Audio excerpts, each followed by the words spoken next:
update ហាងឆេងមាននៅថ្ងៃច័ន្ទទី29ខែ9បើយើងគិតត្រឹមម៉ោង10ហាងឆេងមានគឺនៅ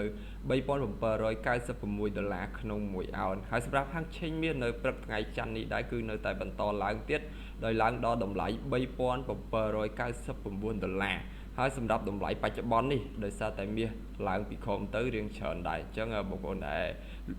ចង់លក់មាសអីយើងអាចលក់បានក៏តែបើយើងលក់យើងអាចលក់ទូចដោយសារតែមាសបើសិនជាចុះក៏អាចចុះមិនច្រើនដែរអាចចុះតិចតួចគឺនឹងបន្តឡើងទៅលើទៀតហើយយើងអាចលក់ថែមបានទៀតនៅពេលដែលទីផ្សារឡើងទៅដល់តម្លៃ$3,800ហើយតម្លៃលក់ដែលល្អគឺនៅតម្លៃ$3,810ចំណែកបងប្អូនដែលរងចាំទិញមាសសម្រាប់តម្លៃខាងលើនេះគឺតម្លៃនឹងខ្ពស់អញ្ចឹងយើងអាចរងចាំនៅពេលដែលទីផ្សារចុះមកដល់តម្លៃ$3,780ហើយតម្លៃដែលទិញដែលល្អគឺនៅតម្លៃ$3,770សម្រាប់បងប្អូនដែល